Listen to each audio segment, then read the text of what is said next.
Blast off. Hey, We everybody. did it. 3, 2, 1. Blast off. We counted off mic. We did it. 3, 2, 1. Blast And now, here we go off. into the stratosphere. Welcome Hello. to Stay of Homekins. Welcome to Stay of Homekins. My name is Paul F. Tompkins. My name is Janie Haddad Tompkins. Me? I'm a comedian. Me? I'm an actress. Together, we're a married couple living in Los Angeles, and this is our after dinner podcast. And we did just have dinner. We sure did, guys. This is our monthly free episode. Free. So get up in there and listen to it because it don't cost you nothing. Correctamundo, as our friend Fonzie used to say. Yeah. Do you think the character of Fonzie is still alive? Yeah, I do. Like, you think he made it to 2025? Oh, I see what you're saying. Well, okay. What did you think I was saying? Like, does Does he live in our hearts? Yeah. Of course he does. That's what I thought you were saying. I literally did. I was like, yeah, he lives in my heart. I mean, like, hey. Yeah. But people in other countries around the world, they're like, Hey. USA, Fonzie, rock and roll, Okay, so the like Fonz. Fonzie, like, okay.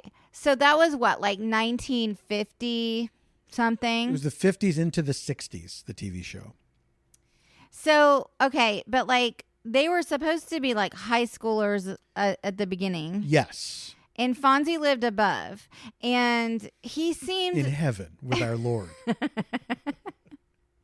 He seemed kind of older than them, but he was like maybe 19 or 20. I mean, what was he supposed to be? I think originally, he was supposed to be like around the same age as them. But he was a hoodlum. But he didn't go to the school, or did he? You never saw him at the school. He was probably a dropout. All right, so okay, so let's say he was 18 in 1953. Mm-hmm.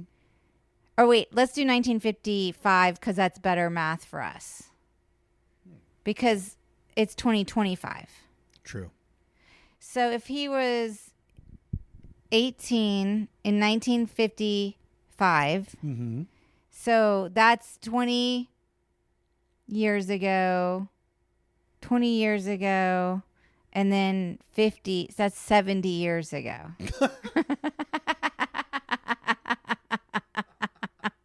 Am I right? Or am I wrong? No, that doesn't sound right. Something sounds wrong about that. Might be, though, because it's like, it's wild to think, because, you know, Something sounds I think people our age still think of the 80s as 20 years ago. Yeah. You know what I mean? Right. And it's not. It's like 40 years Yeah. ago or something. All right. So, so if he was 18, what did I say? 70 years ago? Then he's 88. So yeah, he could be someone's pop.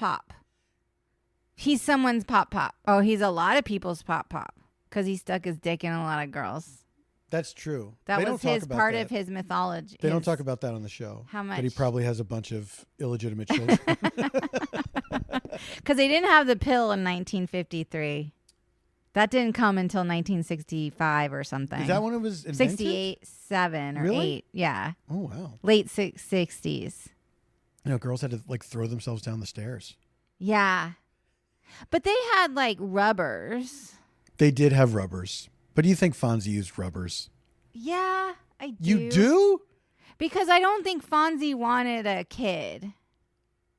Yeah, but that's interesting. I agree. If he had a kid, and he probably did, it would have been a lot later in the timeline. I do agree that Fonzie did not want to be a father. No, he wasn't giving off the dad vibes. But was he that responsible that he would say, I'm going to get some prophylactics that are ribbed for your pleasure? I mean, he seemed kind of worldly. Oh, for sure. But was he responsible enough, or was he just like, I like my pleasure and that's it? I would like to think he was responsible. This is a really interesting philosophical question. Did Fonzie use rubbers? He definitely, well, he rode a motorcycle. Yes, he did. I wonder if he aged into his 60s into like a Hell's Angel like gang. Well, I don't like think a motorcycle, like a Harley. I don't think so because like he eventually became a teacher on the show. I don't remember the later years. Yeah. He taught. I watched Happy Days till the bitter end. I think I did too. I remember when he jumped over a shark, which is how he got jumped to the shark. And then went on for another like fucking 10 years. Oh, really? Yeah. Yeah, he became a shop teacher at the high school. And then there was like some Laverne and Shirley overlap in there, right? Yes, Laverne and Shirley was a spin-off of Happy Days. I loved Laverne and Shirley. As was Mork and Mindy. What? Yeah. The Nanu. Oh, you heard me right, Shazbot. Mork and Mindy. The character of Mork first appeared on Happy Days. Whoa, I think now you're ringing a bell in my brain. And this is for sure. You're dusting off some stuff in my brain. Yes. Wait, because Jonathan Winters was on Happy Day. He was part of it too? No, he came later on Mork and Mindy. He was so funny to me. He was so funny. I loved him. I love Jonathan Winters. Yeah, he was so funny. Mork visited, 1960s. Where was it set? Was it California? No. Wasn't like an American Graffiti situation? No, it was like the Midwest somewhere, I think. What? What the fuck? Where Illinois? was it set? Was it in Illinois? I don't know. I got to look it up. Oh my God. You're really reaching far back into the recesses of my brain, which is tough. It's tough in there. It's a really tough place back in there. What do you, so of course. Wait, don't tell me. Don't tell me. Was it East Coast? No. Eastern. It was it? It was not Illinois? No. It wasn't Illinois. No. Was it Michigan? No. Was it Wisconsin? Yes. No. Milwaukee, Wisconsin. No. Oh, because Laverne and Shirley. They worked at the brewery. And there's a very disturbing statue of Fonzie in Milwaukee, Wisconsin. What do you mean disturbing? Like the new Tina Turner statue? Did you see that? I have not seen the new Tina Turner statue. I haven't even seen the old one. What was wrong with the old one? It was perfectly fine. Here we are with AI. We're inventing these fake actors, this Tilly Norwood bitch. This fake, if you haven't heard, guys, so this is a thing now. I got to say, I saw her reel. She's pretty good. Come on. You guys, here's the new thing in Hollywood. First of all, Hollywood's having its issues. It's not vibrant anymore. No, that's the truth. And we're stuck here in LA because we planted our flag here. And that maybe is going to come back to haunt us. We don't know yet because we're stuck here, kind of. But we thought this was the entertainment capital of the world. It was when we got here. It was. And it didn't feel like it was. I mean, I guess it did. Like, people were saying, oh, like, this was going to ruin things, or that, like, the Betamax, and then the VHS, and then the thing, and then people aren't going to go to the movies, and then they invented the Netflix, and you could get the thing in the mail, and that was good. And then it was all this stuff where they kept saying it wasn't going to happen. And now we're at this place where the streamers are all like 3 people. Like it's a monopoly. Just about. Well, yeah. I mean, they're about to I think that Warner Brother. Wait. God, I get them all confused because they're all just like these white billionaire dudes. One of them is about to buy Paramount Studios. The Skydance people, I think. Oh, yeah. They're about to add Paramount Studios. Yeah, I've not been following that so closely, so I'm not really sure what Skydance is and what their subsidiaries are. Well, they just bought Warner Brothers. No, they just bought Paramount. Wait, I'm wrong. I'm getting this mixed up. Well, okay, CBS is owned by Paramount. So when the Stephen Colbert thing happened, people were surmising that it was to please Trump so that he wouldn't interfere in this merger that they were hoping was going to happen. That's right, the merger. And now that's like gone like totally MAGA. Like they got rid of their storied news department. Oh yeah, Barry Weiss is now in charge. Yeah, but like all the good journalists have like quit out of like just the whole thing about even the merger thing. They quit over that. Yeah. Like I'm messing this up, you guys. No, you're not. I'm kind of messing this up. There's like people involved and they're merging that. There are definitely people involved. There's people involved and they're merging this and that. And there was like this and that. And now it's this and that. And now it's like. Okay, now you're messing it up. Basically, it's like there were all of these streamers and then there was cable. And now cable's dying. And like all the streamers are just going to be 3 people. Like, remember when there were only 3 back when Happy Days was on? Yeah. There were only 3 channels and that was it. Yeah. And now that's going to be the case of just 3 people running the whole fucking show. None of it will be free anymore. Well, none of it's free. And there's ads on top of it. Yes. But on top of that, it's like global. So it's not even like just domestic anymore. It's like fucking global. So they're like trying to make things to appeal to a market over in China or market, whatever. And it's like they're just thinking of ways to just get money. They're not creating the industry no longer has this mystique anymore. No, it doesn't have creative sympathetics guiding it anymore like it used to. Like they were businessmen, but they were people who like sought to work in the film and television industry, and they sell television, as opposed to just some businessmen who were assigned, this is your company now. But they had like a greater like forward vision about television. Yeah. Like in terms of what it could do for society. Well, I mean, I wouldn't make them all so noble. I think some people did, but I mean, TV executives wanted to make money. Yeah. But anyway. they did like have more of an interest in the programming. But now, okay, so this is my point, is that what recently that happened in the last couple of weeks is this AI character, this animated but lifelike looking because of the technology of artificial intelligence. Yes.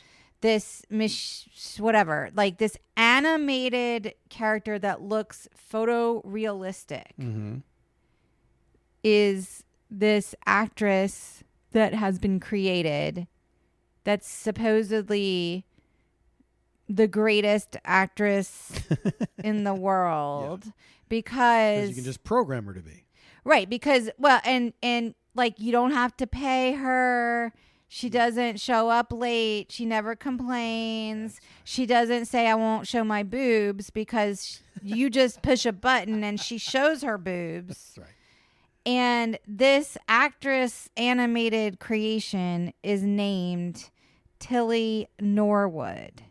So that's what I was saying about Tilly Norwood. Just in case you hadn't heard about, it's been kind of like talked about a lot here in the Hollywood circles because, actors, writers, producers, creative producers, not money producers. They don't want to see AI replacing the human element of storytelling and this art. Yeah, and honestly, I don't think that most people do. I think the people that want to profit off of it, of course, want that. Sure. But I don't think not only just us who it affects in that way, right? But I think audiences. I don't think regular people want that. I think they want to see actual human beings doing shit. I mean, I think that, but I'm also like, now this AI program Sora has rolled out and like there's some videos and it does have the watermark Sora on the video so you can tell if it's been created by it, but it's like like for 2 seconds I'll be like, oh, is this real or is this fake? I sent one to you and I didn't realize it was Sora. Yeah, I didn't see a watermark. Sora, it was on there. Yeah. I guess I I'm got just saying, like, it's fine for, like, scrolling on your phone where you're like, I saw a funny video with a cat that jumped on a fan, you know, because I saw that as a Sora video. Right. Like, to me, like, that's fine because it's just animated hijinks on a bullshit scroll. Yeah, but you know what? I know what you're saying, and it should be that. It should be like, here's this thing is confined to this. Yes. But it is like when I saw, this is the second time I got taken in by an AI. And it's not going to be the last. We all are. This is our future. Yeah. There was one that was like a bear jumping on a trampoline. Like it looked like ring cam footage, you know, security cam footage of a bear jumping on a trampoline. And I shared it with friends of mine. They're like, yeah, that's fake. And right. It's not just like I feel foolish that I got tricked by this thing. It's that, well, this is just empty and meaningless. Unless you're tricked by it, it's empty and meaningless. It's like, okay, so you made a realistic looking video of a bear on a trampoline, but it didn't happen. Right. So why do I care? You know? I guess like in the art of animation, and I'm being devil's advocate right now because I don't know. You know, like I don't know how I feel about all this stuff right now. I just know that this is coming and I have to figure out how I feel about it. Yeah. I think that for me, I know how I feel about it. Oh yeah. And the I guess I know how I feel about it. I think you do. No, and the problem is that it all comes down to the intention of the people who are using these tools. What do they want to do? Right. Are they trying to mind fuck the populace? Yeah. For whatever kind of revenue they can get. Clicks, money, whatever. Or, you know, negative chaos. Well, there's that. Yeah, there's that aspect of it too that is for sure going to amp up.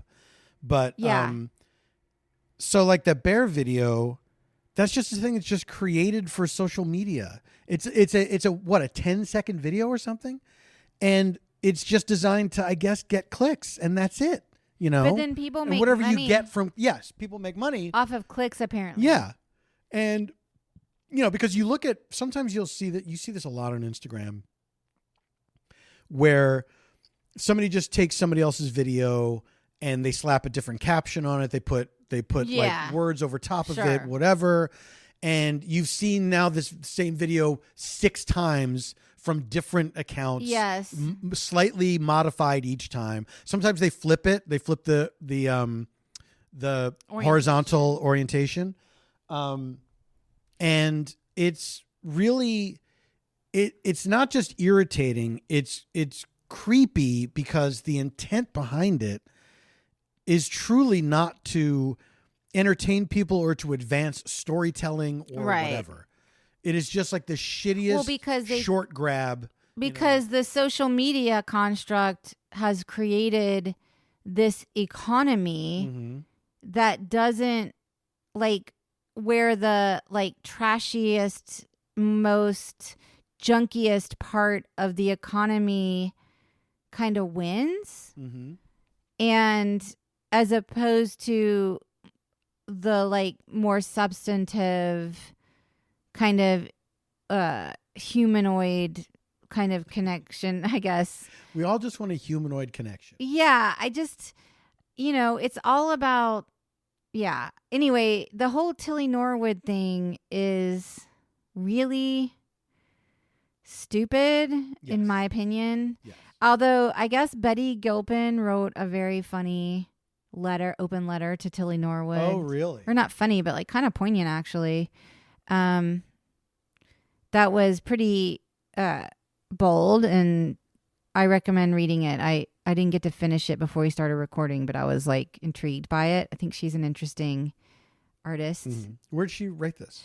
I think it was like Hollywood Reporter or Variety, but it was definitely going around on around the actors. Like the actors were passing it around and commenting and stuff like that.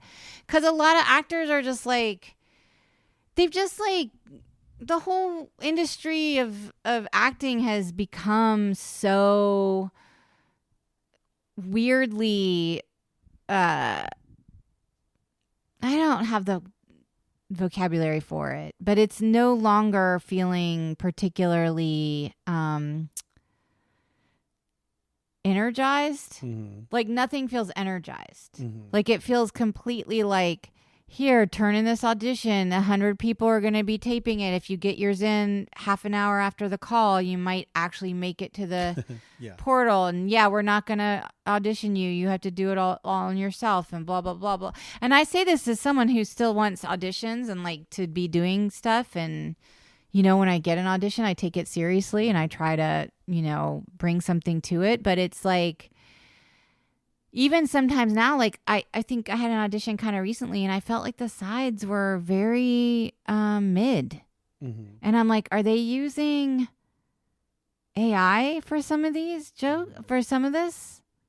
And it was like a Netflix show, like some Netflix shows. I'm like, I don't know about this writing, Yeah. Because they cut corners. Like they're not hiring as many writers. They're requiring them to do more for less all the time. Yeah, I think in general they're taking less care with everything across the board, Yeah. I don't like it. No, it feels it feels like we're all just headed toward death. We're just barreling toward death. And now you're talking my language. Like it doesn't feel like we're living for anything particularly interesting anymore. And I don't know if that's just the way things are right now in terms of living in America. I mean, things are pretty interesting in America right now. Yeah. Yeah. Every headline is insanity. Yeah. Every headline is insanity. It's fucking crazy that Trump has not even been president for a year yet. Yeah. And there was a weekend I thought he was poisoned by Putin, and it was clearly was not true. He just wore makeup on his hand for no reason, I guess. It did look cool. I have to give him that. It looked cool. I thought about doing it. Insane clown hand posse or something. I don't know. How long have we been going? One more time? How long have we been going? I didn't make a note of when we started. Why? 22 minutes. Why? Okay. Because I just want to be aware. Something. Why? Is there like a delivery happening or something? We need to be. Yeah, the delivery of a decent podcast. Oh my God. Bama. Can we talk about Riyadh? No. I do. But I could talk about that all day. I kind of want to talk about it. I could talk about it all day. Oh, I definitely want to talk about it. Here's what I think is happening. Wait, let's get our listeners. I almost said viewers. Because I was watching this PBS show and there was always this thing where it's like, and viewers like you. And every time before it happened, and I said, viewers like me. And so viewers was in my, anyway, let's allow our listeners some context of the topic. Would you like to? Okay. Have you heard about this Riyadh Comedy Festival? Some people might not have. In Saudi Arabia. And Saudi Arabia obviously is a very, maybe you haven't heard, they're a very oppressive regime. They're on like a human rights watch regime, and it's ruled by these sort of... They kill journalists with impunity, and they jail people for speaking against and they use slavery. The royal family. Yeah, they have slavery. They're not great. Well, they have this comedy festival where they got all these Western comedians from, America and the UK and Australia, Canada. I think it's important to point out when you say they have this comedy festival that it's not like, oh, some comedy lovers in Saudi Arabia decided to start a comedy festival. Yes, the government has organized this. This is supposed to be a big PR move to make Saudi Arabia look like legit. A nice place. They are putting their hands and money in a lot of entertainment and sporting events like golf and Western golf stuff. And so this is part of that push. It's not like just someone decided to start a comedy festival. No, it's definitely they are trying to cultivate an image And I mean, it's not really working, I don't think. Here's what they happened. have a lot of money to cultivate the image, and they were seeking bodies. Yeah, they're obscenely wealthy. They were seeking bodies to deliver this image. Yeah, so they're looking for they book all these comedians that are popular in their countries and abroad, and they offer them varying degrees of tons of money. Yeah. So like the very successful comedians, Chappelle, Louis C.K., Bill Burr, people like that are getting literally millions of dollars. And those guys make that kind of money in the States and other places as well. Yeah, it takes them a little longer to do it. Like they have to do maybe a few shows a year. Or Chappelle just has to do a Netflix special. Yeah, exactly. Yeah. And so they do this. The lineup is insane because it's a number of people that absolutely don't need to do this, but are doing it purely. Are some that are not on the same level, but yeah. Yeah. Purely for the money. And there were also restrictions on what you could say. And the way the story goes is first... Because they'll behead you. Well, first the Saudi government said they had like a big list. Here's the things you can't say. And then as the story goes, they bartered it down to you can't make fun of the royals and you can't talk about religion. And so all these comedians and so many of them, almost all of them are like, tell it like it is comedians. And I say the things that people are afraid to say and blah, blah, blah. And they willingly allow themselves to be censored. You can't, okay, all you do is you can't talk about the powerful people here. And they're like, okay. And they take the money. So Louis C.K. is like, I guess I'll just do my masturbating material instead. Yeah. Yeah. Because that's just talking about my own dick. You guys hate women here too, right? So there then follows, once the list gets out of who's on this festival, people start talking about it and saying, this is nuts that these guys all agreed to do these particular truth teller guys. Yes. Yeah. These take no prisoners. I say what I want. Just try to cancel me, guys. And they're saying, oh, this is how much money it costs for me to be quiet. For me to be like uncancelable. Because, yeah, this is how you can buy me. It's literally with money. And then I won't talk about these things. Mm-hmm. And so the what's happening now is there's a backlash. So they went and did it. Because they went and did it. They all went and did it. Yeah. And now they've come back and now they are all like, I don't understand the backlash. I was just doing here's the Lord's work. This is the thing. People are saying you sold out for money. This blood money, all this. You're no longer a truth teller to me. Yes. You're not the person I thought you were. You're not you're not like a down with the billionaires people. Yes. It started with Bill Burr who tried to spin this. The most quintessential of the absolutely down with the, blood money. He tries to spin this as it was a really amazing experience because I realized they're just like us, not like what the news is telling us. Yeah, he says, when I went over there, I thought it was going to be like they're chopping people's heads off in the street. They're chanting death to America. I thought I was going to get killed when I stepped off the plane. And then I see they have a Chili's and a cheesecake factory and all this. And then the show, they love the show. They love comedy, Sure. all this shit. And he's trying to spin it like, I went over there to help like build a bridge, okay, between the West and Saudi Arabia. And can't you see how we're all just the same kind of people? Now, beyond the fact that he starts out by saying, I assumed I was going to get my head chopped off. Which is whatever. Why would you take that gig? Why would you, if you believe, because the news told you, that Saudi Arabia is full of people who are chopping people's heads off the moment they step off a plane, then why would you ever take that gig? Then you get there and you realize, oh no, it's not like I thought. Well, so that's clearly just horseshit. And he is trying to fit this into his everyman little guy railing against the big guy persona, which has always been fairly false because he punches down a lot. But lately he's been talking about billionaires, and so people are giving him. I like Bill Burr, or before this, when he was talking truth to power about the billionaires, like it struck a chord with me because he was doing it in a way that was just like kind of no bullshit, fearless, like I don't give a fuck. Yeah.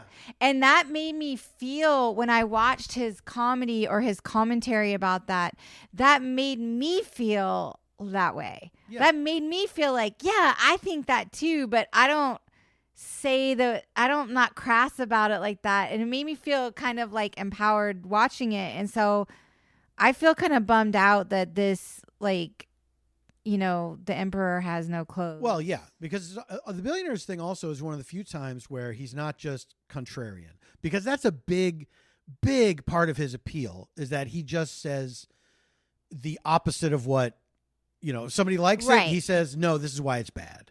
Right, which can be somebody funny thinks it's bad, this is why it's good. Because he reminds people of like an uncle they have. Yeah. He's like that guy at the Thanksgiving dinner that's like, oh, you like this? Yeah. Let me tell you why it sucks. Yeah. Kind of a thing. And it's like, okay, he's that. But like then when he started talking about society, I was like, oh, he kind of like has a bigger message as an artist. Yes, it seemed that he was moving in a certain direction, right?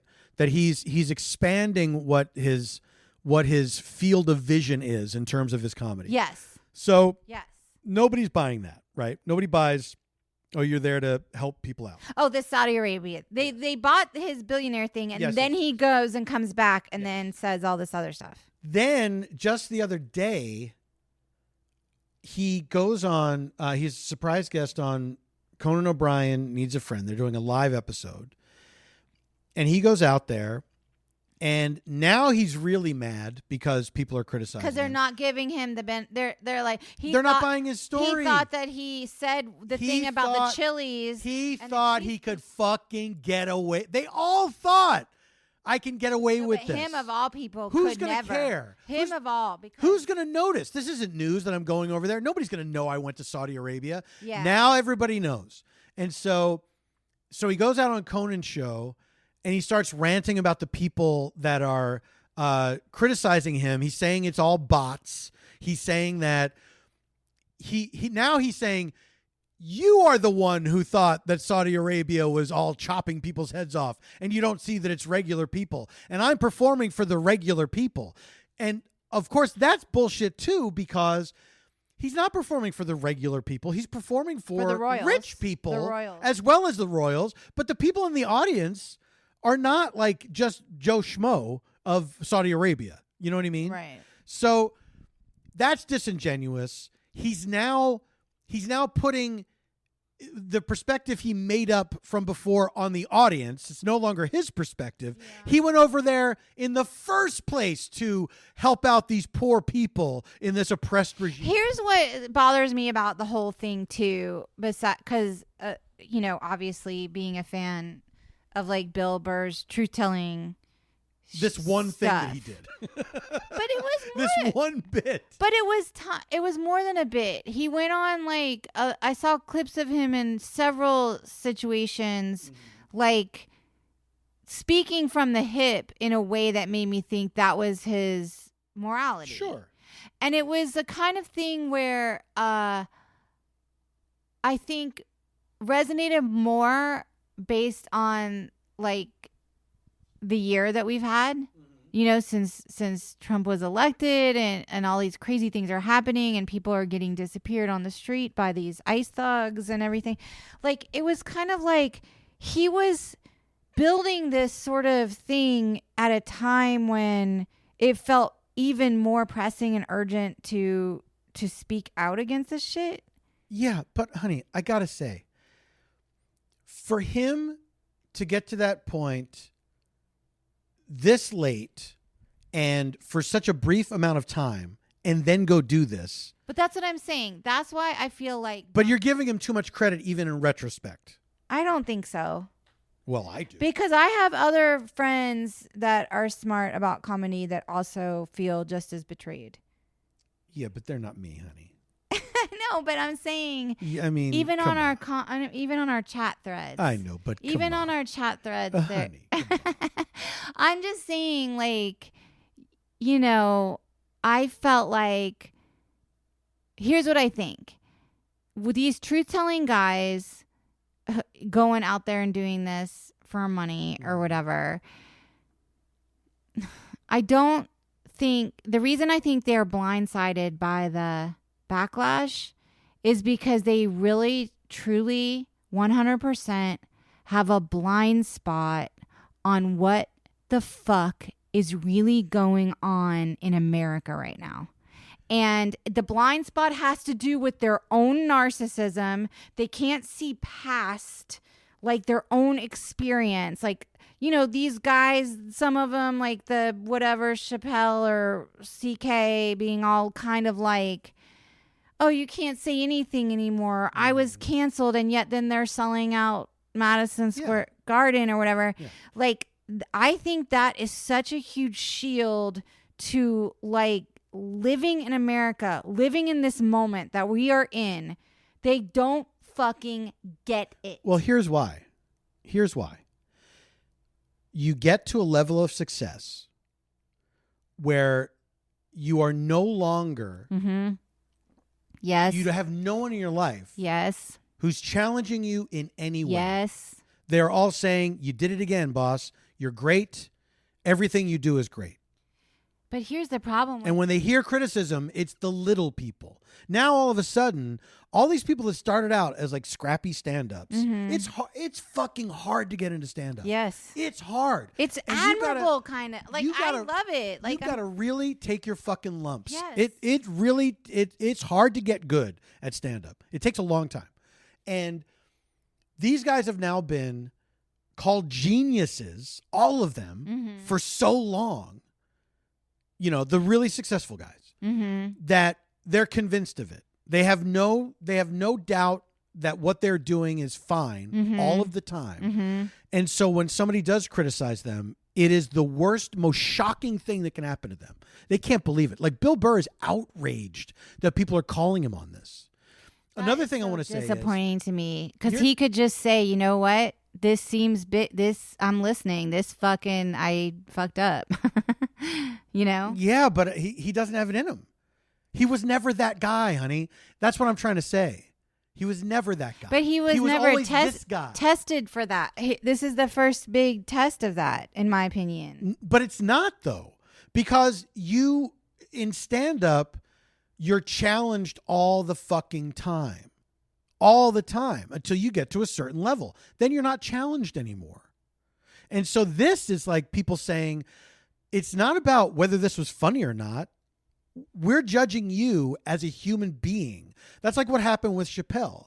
Was people are saying, hey, what you're saying is hurtful. Yeah. And people like this, it's like, I can't possibly be in the wrong here. I have nothing left to learn. I have ascended to a place Cuckoo's making where nobody not now. Cuckoo.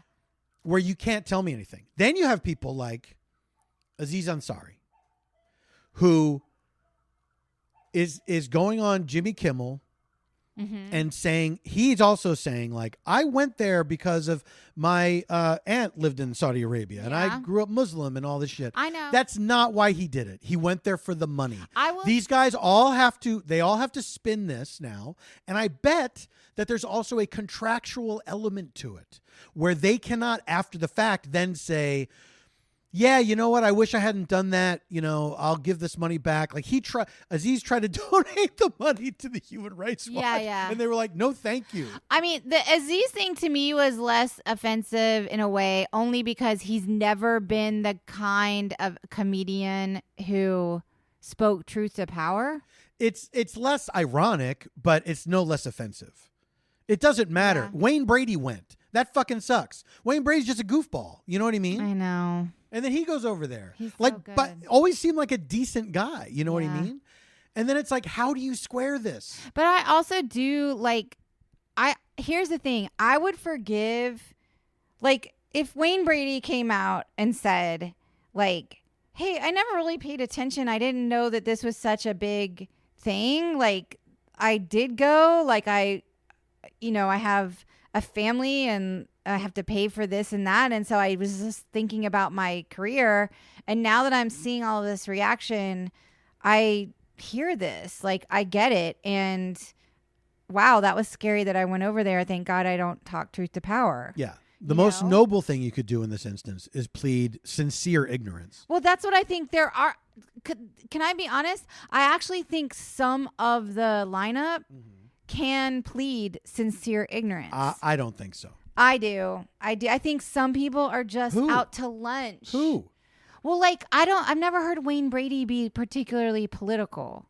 Do you know what I'm saying? Yeah, but that doesn't mean he doesn't have an awareness of it.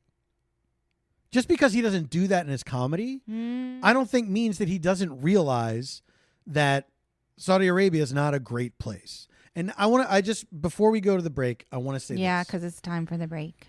People have been saying, and they're going to try to say, oh, so America doesn't do anything bad? Can you not perform in America? America doesn't do anything bad? It's a huge difference.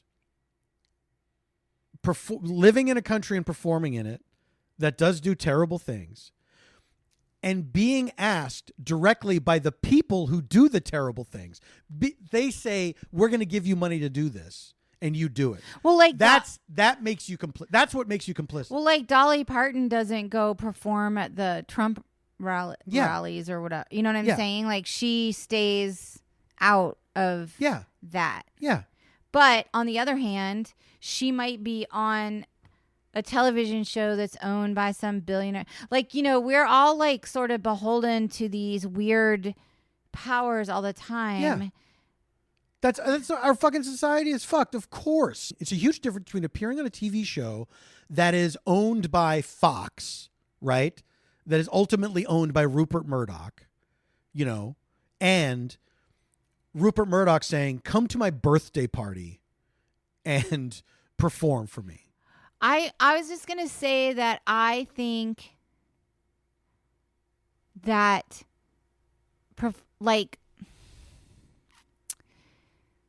in a way, it's almost more poignant in the current moment that we're in to say no. Like, under the Obama administration, would we have all been paying close attention to this shit? Do you know what I'm saying? No, I don't.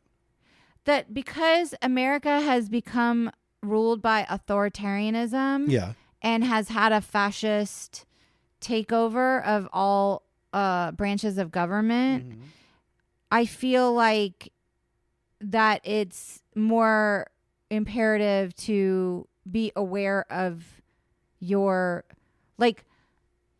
going to Saudi Arabia is different than performing at a comedy club in New York City because it's even more so now because of the authoritarian takeover and some of our government officials being in bed with Saudi Arabia, Saudi Arabia giving $2 billion to a White House consultant. Yes. That's a member of the Trump family. Yeah. So that's, to me, is different even more now because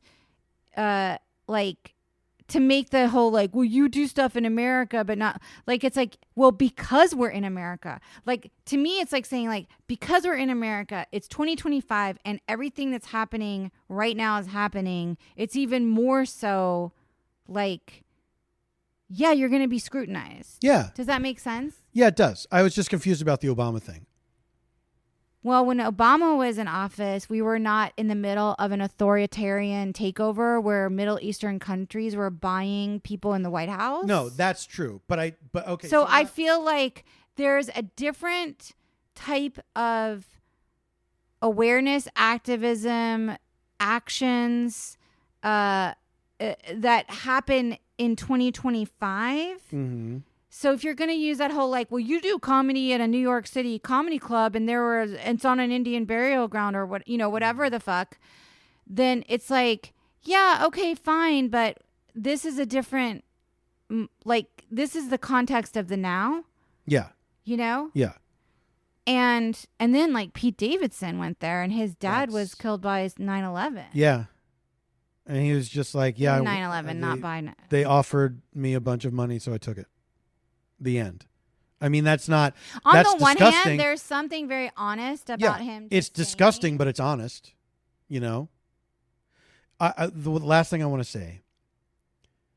One of the things that Bill Burr said in his defense of doing this, how great the experience was, and he said the crowd loved it.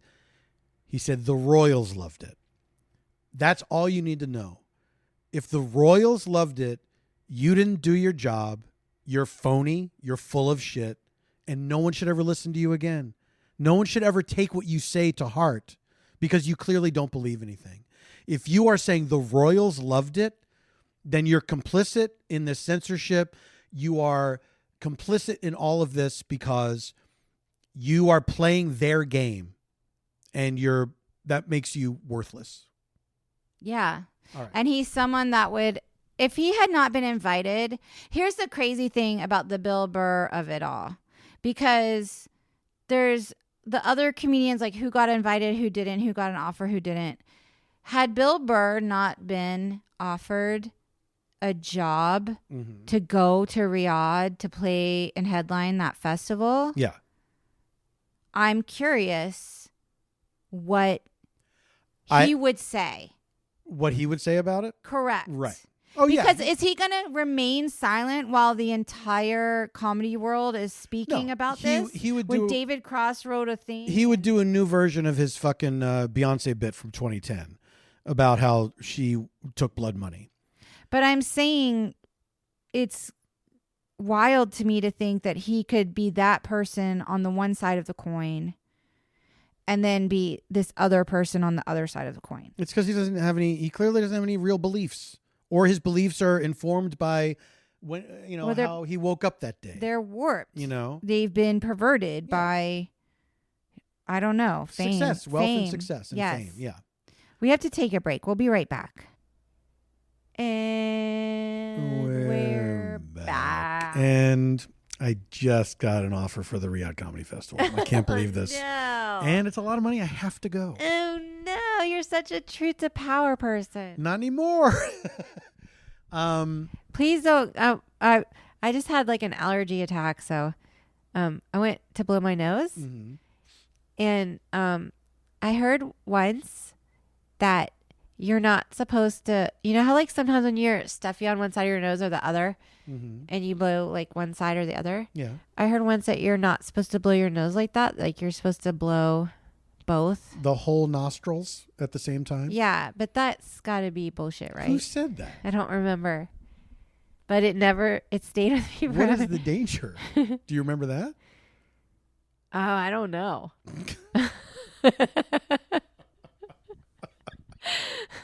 Like a popped eardrum or I don't know. I'm going to keep doing it the way I do it. I feel like I've noticed that this is weirdly a thing that happens when I'm doing podcasts. Okay. So it happens when I do Freedom. It happens when I do the Neighborhood Listen. Oh. It doesn't happen when I do this one, really. Oh.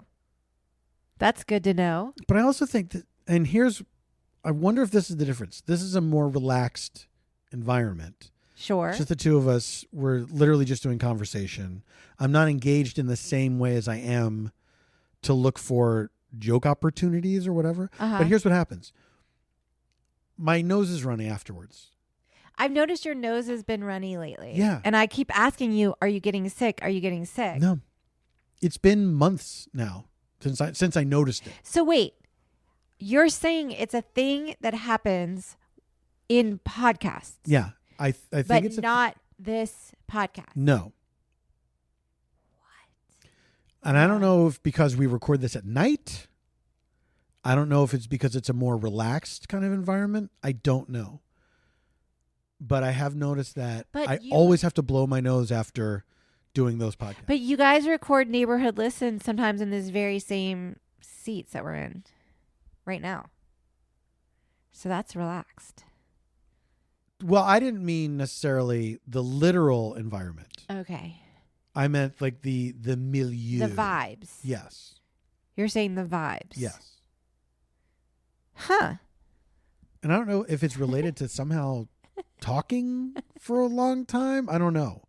Because it's also, when we do Freedom, we do 2 in a row. I know. And often with the Neighborhood Listen, we do 2 in a row. I know. It's so maybe if we did much. 2 in a row of these, the same thing would happen. I have no idea. But it's I really can't even weird. imagine doing 2 in a row of these because this is like, I'm leaving it all on the table. It's true. One of these takes everything like afterwards. It's like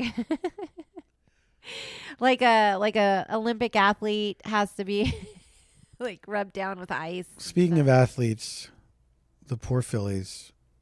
Now, it was an exciting time, and then it ended in a very ignominious and sad way. That poor pitcher. I know. I feel bad for him. Oh, you could see it. Like, he was devastated by this. He was devastated by the responsibility of it. Okay, imagine you are the late game pitcher. The reliever. The reliever. In the most clutch time. In the most clutch. So imagine you're the reliever pitcher. You're in a 5-game series in the playoffs. You've just won the night before your first game of the 5-game series. The other team won the first 2. Yeah. Not only that, you're on the other team's home field. Your game has gone into extra innings. Yes. Like hours have gone by. Everyone's tired. It's a nail biter because it's tied. Like 1-1 or something like that. Then there's been 2 outs. Okay? The bases are loaded. By the way, didn't you just walk someone to load up the bases? So the bases are loaded. There's 2 outs. It's the bottom of the extra inning. It's about to be your team's turn at bat. If you can just strike out this next batter. If you can just do that and get to the 12th inning and score 1 more run and hope that they will not be able to do the same. Correct. Now, you pitch, the batter makes contact with the ball, hits a grounder, it comes toward you, the reliever pitcher. You grab the ball after kind of excitedly fumbling around. You decide to throw it toward the catcher at home base to get that third baseman out. Yes, to keep him from scoring. You throw it, but it's like a wild throw. It's like not a thought through, like you're kind of like, you throw it like out to the right. You don't throw it right so at the wide of the catcher. Yes. And that is the winning score, the winning game. Your entire season's over. Right. You're out. You're not seeing the World Series. Mm-hmm. You're not going to the series. Now, to be fair, to get this far in the playoffs, still pretty fucking good. It's a hell of a season. Yes. It's a hell of a season. They're a really enjoyable ball club, the Phillies. They're scrappy. Yes. They were underdogs. You've got the Dodgers, who are a machine. And they have Slick. billions of dollars to Slick. spend on Rich. players. Yes. Like calm, cool, collected. No, there's like no like poker faced. It's just like a whole thing. Mm-hmm. Then you've got the dirty, long-haired, greasy Phillies coming in with so much like want, desire, hope, grit. But they didn't get there. So now we have to root for the Dodgers because we live in LA. Now, that's fine. We do. We root for the Dodgers a lot. Before, yes. Root for the Dodgers a lot. You know, that's a great team. I mean, what can you say? It does feel different to me now in light of all the shit that's been going on in Los Angeles over the last year and the way the Dodgers organization has handled it. Yeah, they were slow. And some of the players. They were slow. You know, it's been dispiriting to see. And so it does make it feels more default than active. Right. So like if it's like the Dodgers and say the Blue Jays, can they be in a matchup? Yeah. Then are we like elbows up in defiance of authoritarianism? I mean, it's tough because there is that, but also LA was like a victim of that authoritarianism. Oh, big time. You know, so they were like send the troops in, the ICE agents are taking people off the street. And then so we kind of have to cheer for the Dodgers for that. Because it becomes a city pride thing. It becomes city pride. Yeah. Yeah. I would love to see the Blue Jays in the World Series. That would be wild. I don't think I've ever seen that. No, I think it's been since 1993. Yes, and then our friend Catherine, our Canadian friend Catherine, was at our house today. That's right. Who said that apparently during that series, when they were playing on American soil, the stupid ass, dumbass Americans raised. Now, after she said all that, after she said they raised their Canadian flag upside down by accident because they're so stupid and they didn't know how it went. And so there were all these T-shirts in Canada that were like upside down flags, and they were like this way up or something like it said. Yeah, this end up or something. Now that I'm hearing this and I know what we know today about like trolls and, you know, mindset, was it a troll? Who can say? I mean, like it could have been a troll. Yeah, it could have been. To put their flag upside down. It could have been. Either way, that's America, baby. Either way, it's embarrassing because people see that from outside the world and they're like, what? Yeah. Yeah. But that's baseball for you. That's baseball, baby. And we'll see what happens. But that really sucked. I had not been a good fan this year because I did not watch a lot of games. And then I feel like once I started watching is when things went bad. Oh, so it's my fault. Oh, I know, because you know why? Because when the Phillies won the other night, you had to go somewhere. That's right. I wasn't there. I wasn't watching. And I started watching the game by myself, and I was like texting with people, and you as well. I was just checking in on my phone on the MLB app. And then they freaking won with like 8 runs or something crazy. Like it was me. And it was here in LA. Yeah.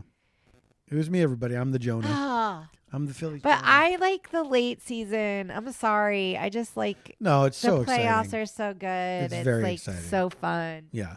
If the Dodgers make it, then we can all in our neighborhood watch together as we did last time. Yes. Which was fun. But we might be traveling. We're traveling some. We might be in. That's very true. You're going to the thrilling adventure shows. That's right. Going to New York. And I'm then going to London. with you. I'm tagging along. I'm so glad that you're coming. I am too, because it was like a long trip. Yeah. I got a bunch of travel coming up. Yeah, you do. You're doing Varietopia on the road. Guys, please. Charleston, South Carolina, and then Louisville, Kentucky, and St. Louis, Missouri. We need people to come out. It's all Tickets next week. are not moving. Oh, they're not moving? No, there's plenty of seats left. Oh, We'd love for people to come out. Especially Charleston is disappointing, you know. Really? Yeah. I'm not going to the Charleston show, unfortunately. I usually bring a big contingent because I'm like, oh my God, da da da da. But you don't usually do October there. No, it's true. And it's a Wednesday night, which is strange, I guess, or whatever. But the college is in session. Like, yeah, man. How is it not like targeting those dumb drunk assholes? Look, this is not like some concert that's going to start at 11 p.m. You know what I mean? Like this is a very reasonable weeknight show. that you can do and not feel like shit. Yeah. Yeah. I know some people that have tickets already, though. Well, that's nice. But yeah, I do hope people that will come out. I mean, it'll be fine. It'll be like a decent house and everything. But you know, it's really nice when it's a full house. Of course it is. Well, maybe we'll see what happens. Maybe and then we have. There's a lot of flooding there right now because of the king tides. Yeah. Will the king tides have subsided?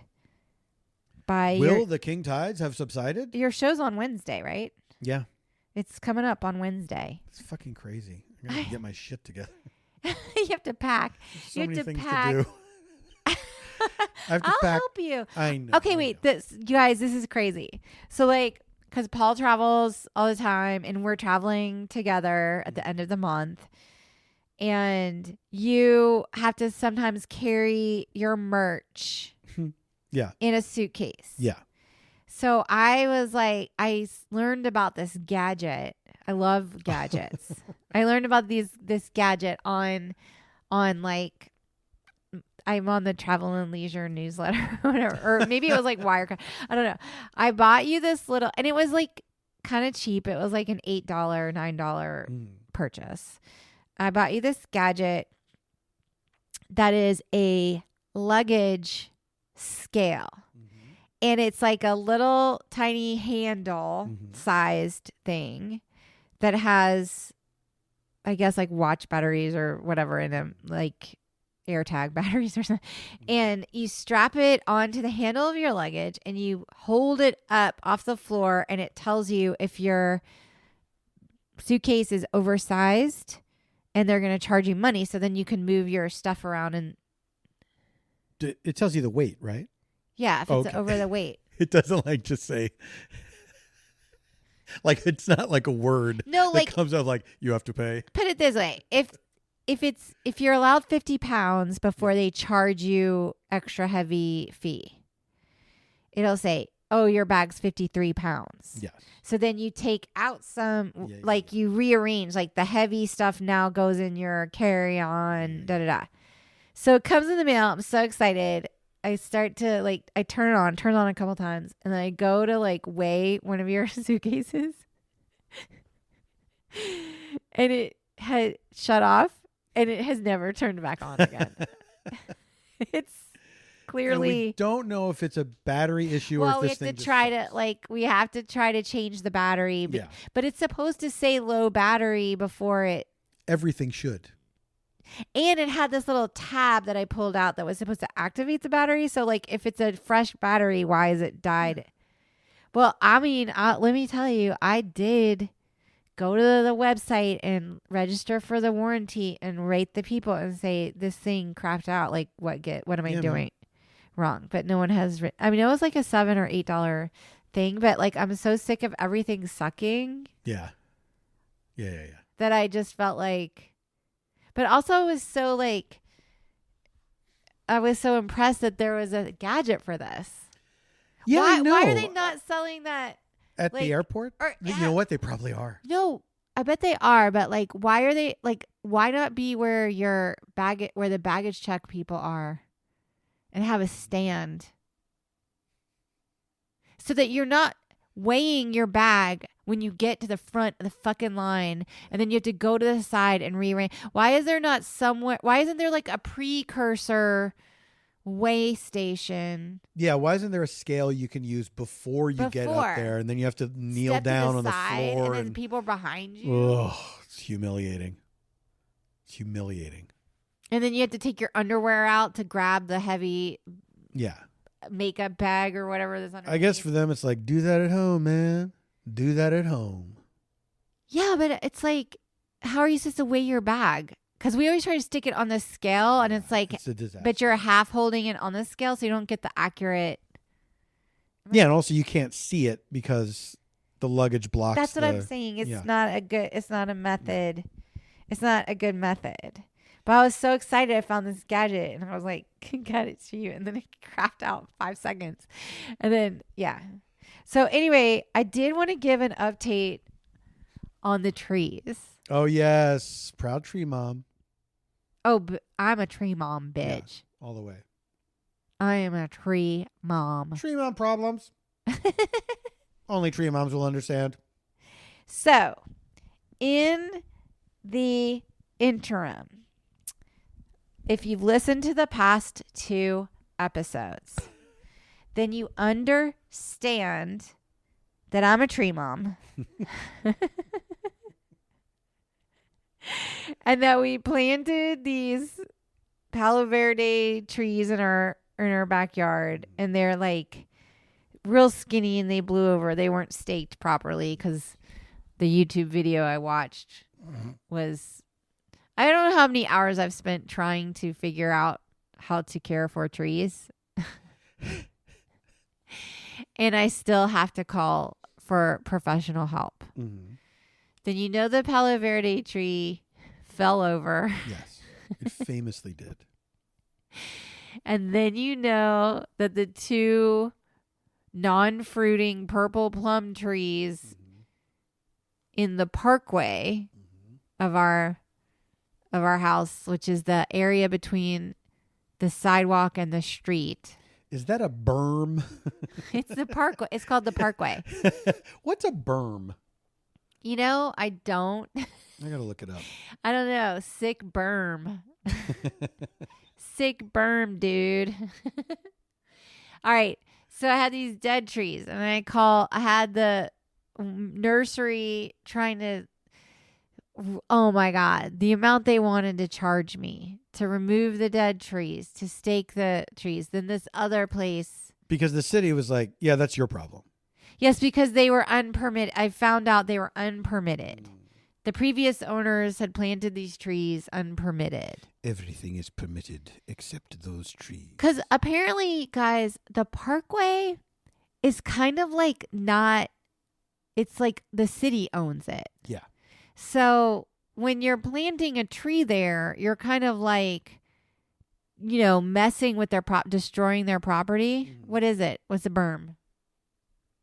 Well, I'm going to tell you it's a noun, first of all. No, I know. That's why I said sick berm. The first def, a flat strip of land, raised bank, or terrace bordering a river or canal. Interesting. 2, a path or grass strip beside a road. So it is a berm. It counts. 3, an artificial ridge or embankment, such as one built as a defense against tanks. Here's an example. Berms of shoveled earth. What? And then finally, a narrow space between a ditch and the base of a parapet. What the fuck is a parapet again? Gotta look that up now. They don't hyperlink that word. They do. Oh, thank God. I was going to say they should, and they did. A protective wall or earth defense along the top of a trench or other place of concealment for troops. That's what it is. Of course.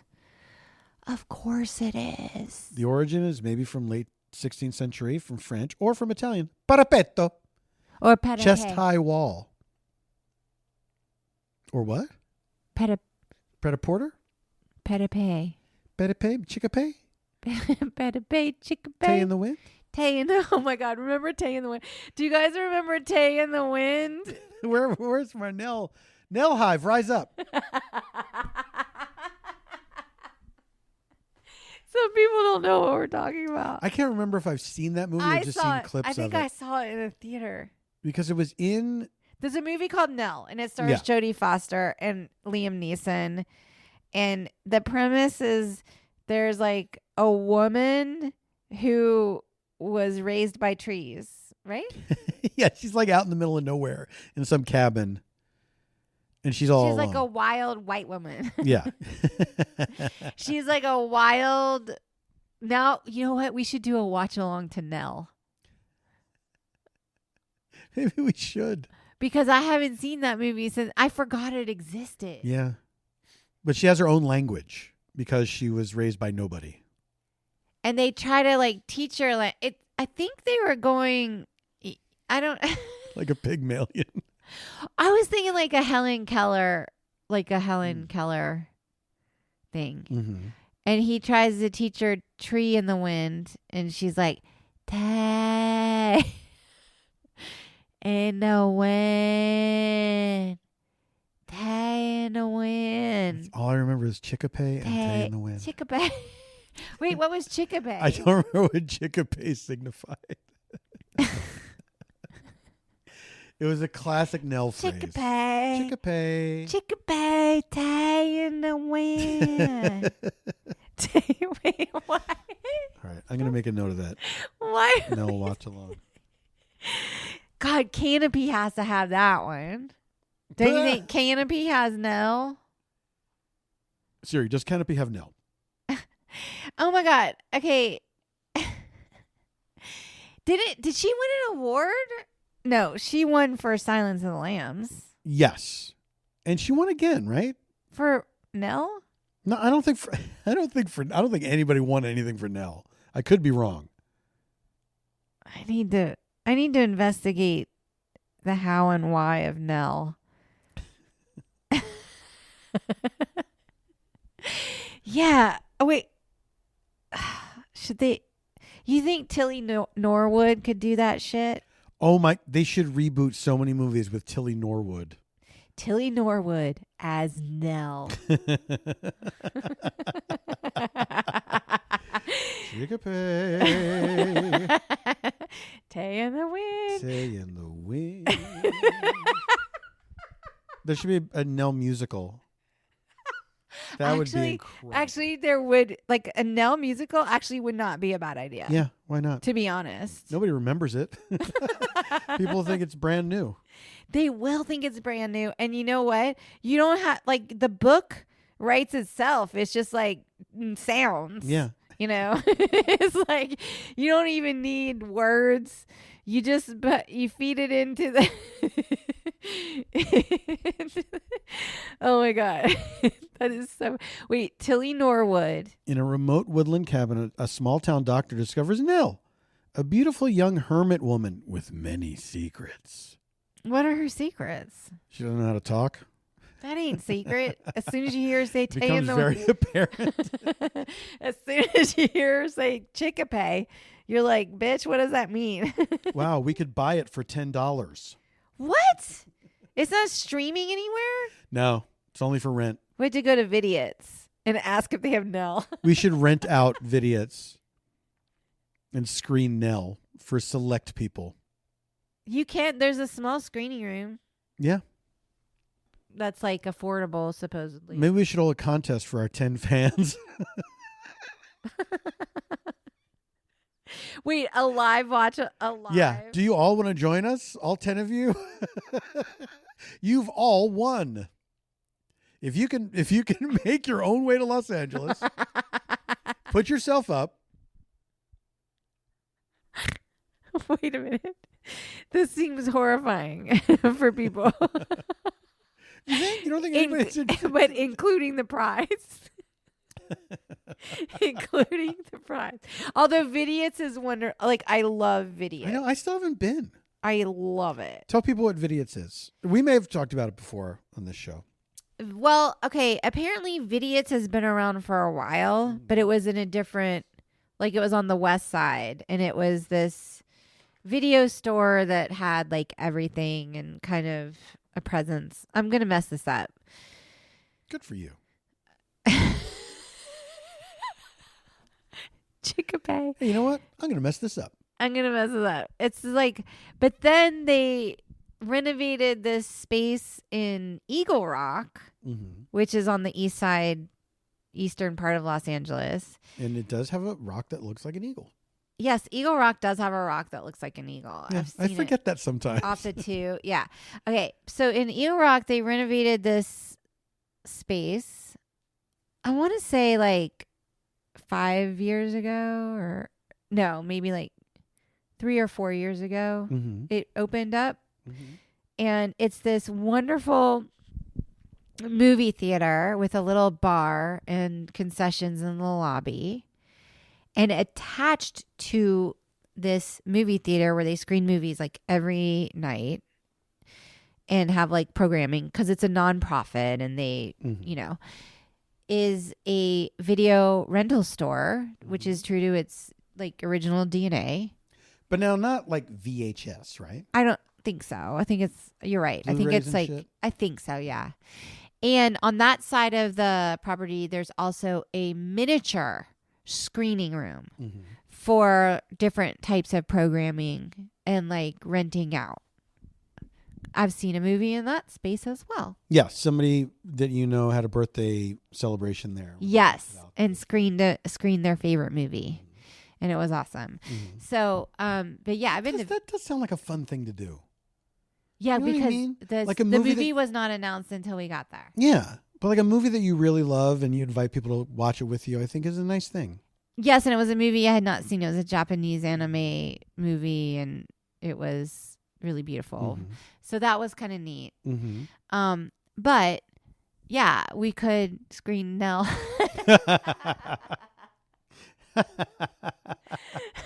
We could, which would be so weird. It would be.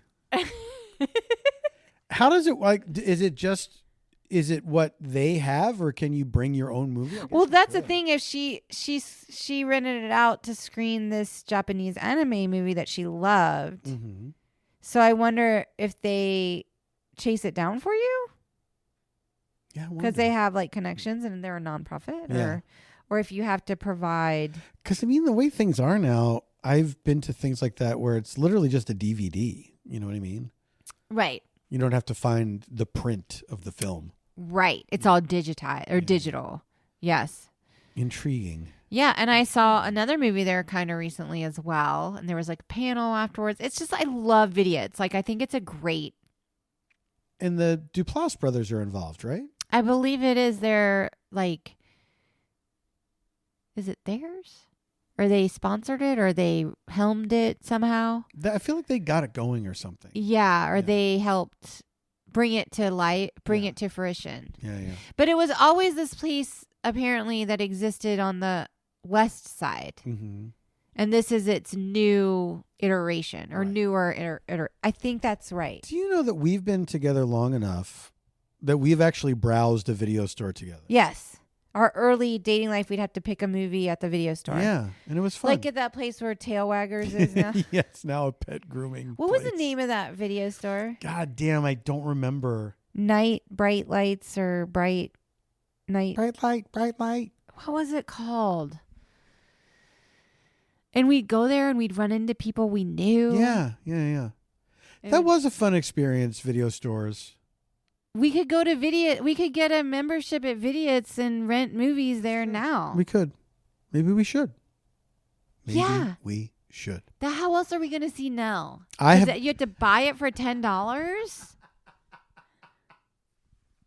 and then who knows? It's it's not physical media, so it could go away at any time.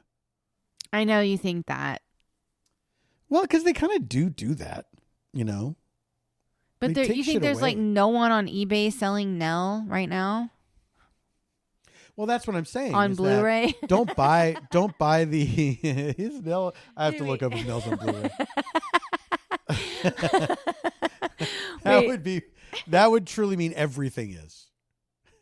If Nell is on Blu-ray, any movie you can think of. By the way, I feel like Netflix really screwed up by not keeping their physical mail service where you could rent anything. You feel like they really screwed up? Yeah.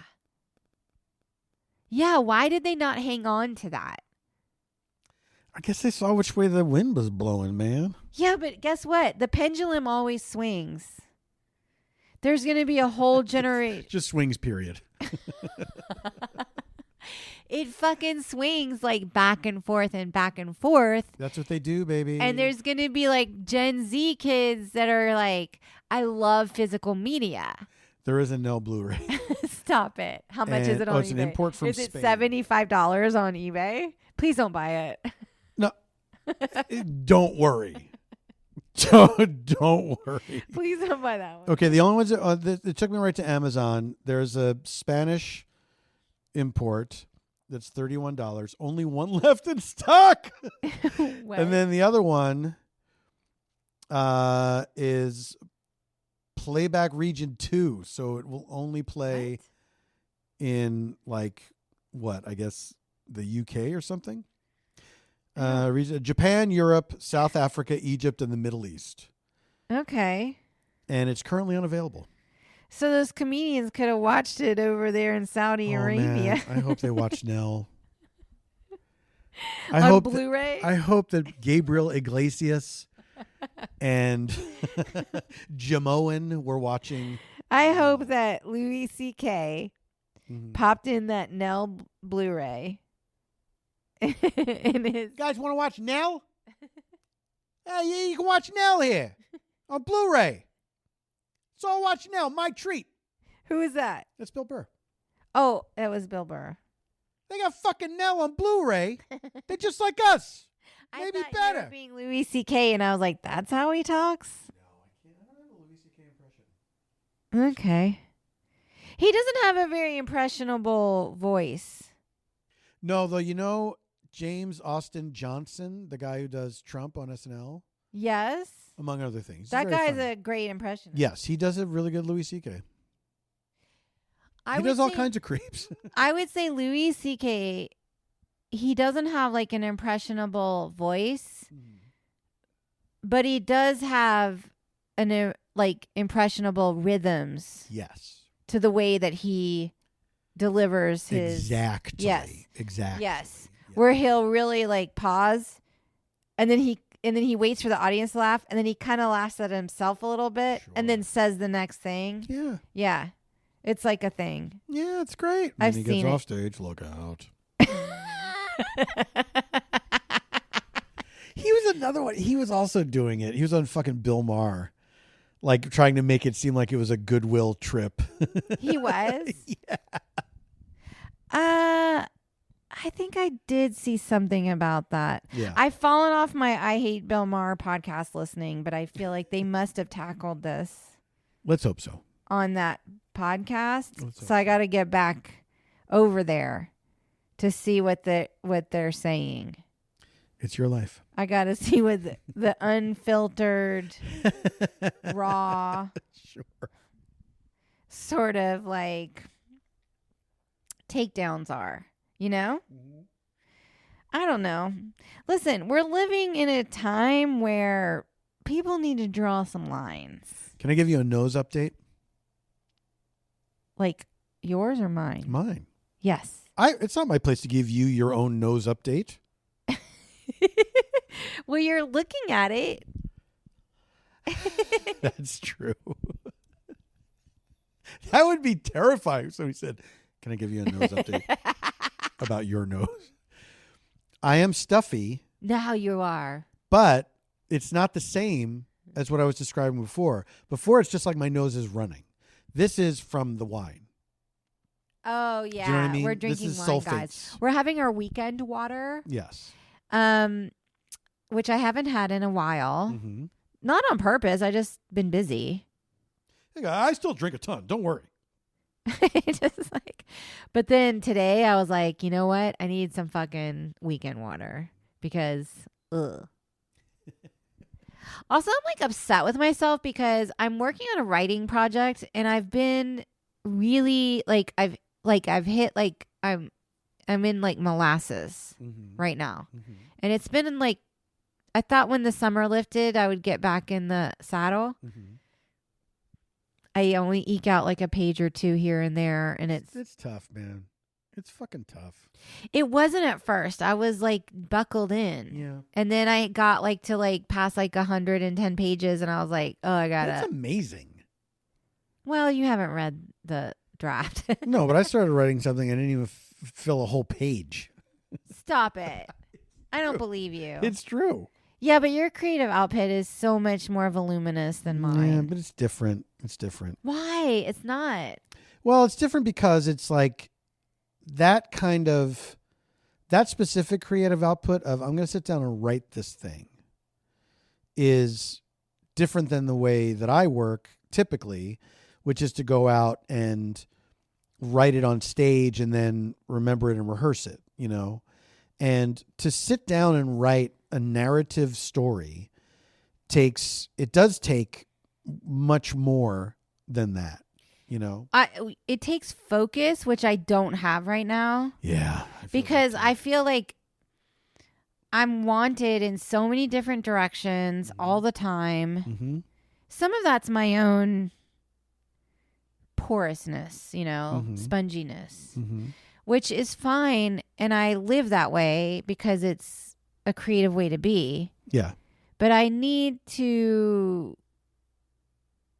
parapet. I need a berm. I need a parapet. I get into my trees. I get into mothering my trees. Well, and then on top of all that, you're a busy tree mom. How do you balance trees and career? Exactly, guys. I have no excuses, really, honestly. When I'm just saying this is just I'm finding it hard to live during the fall of America. Yeah. While also finishing my desired manuscript. It really takes a lot of effort right now, everything. We should wrap it up. I would like to Wrap it up. Oh, no, don't put that in my head. The absolute worst part is when he goes, wrap it up. I'll take it. What is he wrapping up? Something like the butcher? I think like an attractive lady that he's fond of. What? He's saying like he wants to wrap her up and like he's purchasing her at the butcher? I think so. Stop it. Do we need to go out with me looking up the lyrics of Wrap It Up? I'll take it. I mean, I wouldn't hate it. Kind of like Wrap It Up lyrics. Do people know? Do people know what he's getting to go? I've been watching you for days now, baby. I just love your sexy ways now, baby. You know our love will never stop now, baby. Just put your lovin' in my box now, baby. What? Wrap it up, I'll take it. Well, no more will I shop around now, baby. Okay. I know I got the best thing in town now, baby. Okay. I've seen all I want to see now, baby. Bring your lovin' straight to me now, baby. So it's the love. It's the love. Wrap it up. It's the love. He's taking it home forever. Yes. I've made my decision. Wrap it up, I'll take it. So it's kind of a romantic song. Like we could have played it at our wedding. Oh, no, it's beautiful. And I wish we had played it at our wedding. And I think we should renew our vows. And that should be the only song that plays all night long. Who sings it? The Fabulous Thunderbirds, my dear. What else do they sing? Couldn't tell you. I think they did have another hit, but I can't remember what Do you think they hated ZZ Top? Probably. They probably did. They were like, what the fuck? If we'd had a shtick with the beards. Well, they got beards, so what? Wait, what the fuck am I doing? I'm looking You were up going to tell my dates. Yes, you were going to tell people about your performances. Yes, because I got a lot of stuff going on. Guys, get a load of Paul's calendar. It's going to blow your fucking mind. He's probably playing at a theater near you. All right, so Varietopia, Wednesday at the Charleston Music Hall in Charleston, South Carolina. That's October 15th. Friday the 17th at the Polsky Theater in Overland Park, Kansas. That's sold out. October 18th, Saturday, the Sheldon Concert Hall, St. Louis, Missouri. That is not sold out. I think they say Missouri. Missouri. They don't expect people to go that far, do they? I don't know. October 19th, Sunday, Old Foresters Paris Town Hall in Louisville, Kentucky. Louisville, I know those people are. I got cousins there. I got cousins. So go see those shows. Come see those shows. And then next the week after I will be in Brooklyn, New York. Brooklyn, New York at the Bell House for 3 nights. First night, October, doing a script reading of The Muppets Take Manhattan on October 25th. On October 25th. 4th. Are you sure about that? No, 24th. Friday, October 24th, you're reading The Muppets Take Manhattan at the Bell House. At the Bell House. With many other thrilling adventure people. Yes, the 25th. So the 24th is the Muppet script, and then the 25th. The 25th and the 26th Both at We're the doing Bell House. The Thrilling Adventure Hour at Bell House. Also doing a Work Juice Improv. There's 4 shows total, 2 on Saturday night and 2 on Sunday night. That's correct. Then we go to London, England. Saturday, November 1st, we're going to be at the Leicester Square Theatre. Oh, I should also say I'm going to be doing Richard Herring's Leicester Square podcast At the Leicester Square Theatre. Now, it's definitely Leicester Square. For this whole time, I've been in my mind thinking it was Leicester Square. No, it's pronounced Leicester. So November 1st, you're doing 2 shows at the Thrilling Adventure Hour at the Leicester Square Theatre, and Yes. then you will be doing the live podcast with I think Richard. I do the podcast first. Okay, that's but right. It's not on my personal calendar. Oh, it's not? I can't remember if it's before or after. Look, guys, I'll get it up on my calendar and then you'll see it. Okay? Which is, where do people find that? PaulFTompkins.com. PaulFTompkins.com. /live. There's also a tab on our Substack with that Yes. links directly to Yes. there. So, yeah, looking forward to that. That's going to be a lot of fun. It's our first time doing Thrilling Adventure Hour in London. It is our the 20th anniversary. Yeah. 20th anniversary. Yeah. It's wild to think. That's right. Yeah. But don't forget, in December, you also have a Varietopia coming up That is correct. in Los Angeles That is at correct. Lodge Room in Highland Park on... Sunday the 21st. And then it will also be live streamed. Of course, tickets are available for that. And that's a Christmas show, so you can't miss that one, guys. It's going to be And they have a dedicated website at varietopia.com. Yes, we do, which you can also get from paulftompkins.com. Right, it'll link it everything.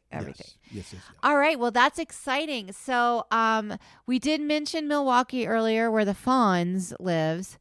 And I want to let people know I'm going to be appearing at GalaxyCon in Milwaukee, November 7th through 9th with my regular show castmates. We are also rebooting the show in 2026. Yeah. Regular show Lost Tapes. So we're very excited, and we're kind of hitting the road at all of the cartoon conventions, comic conventions. Yes. And GalaxyCon is going to be a fun time in Milwaukee. So if you're in the area and you like regular show or you like cartoons and you happen to be at the con, say hi. Yeah. I'm also will be featuring an original poster by Nathan Diffie who does Oh, yeah. all of Paul's show's posters, and that's gonna happen at my table. Yes, it is. So you gotta come see. It's gonna be cool. Yes, indeed. And other than that, that's a lot of plugs. There's a lot of plugs, but it's nice to be able to have things to promote. The final thing that I have to mention, I'm sure you all know already, it's spooky season. Yes, it is. We have recorded a watch-along audio companion track to 5 spooky movies. That's right. That will roll out every Friday in October. 2 have released already. Yes, The Howling from 1981. Late Night with the the Devil. Devil from 2024. That just came out. That one Yes. we just released. This So, very same day. guys, if you are interested in our bonus content, you just go to weekendwater.substack.com, and that's where you find it all. Yeah, and watch the movies along with us. It's fun. It's pretty fun, guys. And maybe we can find Nell because We'll find Nell. I really want to now. Because all I remember is Thai, chicken pie. But now also that puts the burden on the audience as well to find Nell. Well, that's what I'm saying. If we can't find it, it won't be a good watch along. Yeah. It's getting harder and harder to find movies, guys. Mm-hmm. See, this is what I'm talking about. Physical media. I know. So when we do these watch alongs, it's like weird to zero in on something if it's not somewhere. I have been lately Somewhere. here and there buying movies, like Ultra HD movies. I noticed. Well, but it's good. But you know what we should do is just get a membership at Vidiots. That's the move. But there's some movies that are in the permanent home library that you want to be able to watch whenever you want to watch them. I'm talking your comfort films like Zodiac and Conclave. You fucking bought I Conclave. did buy Conclave. Oh my. Because I know I'll watch it again. Are you ready for Conclave! Oh, my cardinal friends are coming over tonight. All right, we'll be back next month with another free episode. We really appreciate you guys. Thank you for listening. And until then, Stay safe, stay sane, and stay strong.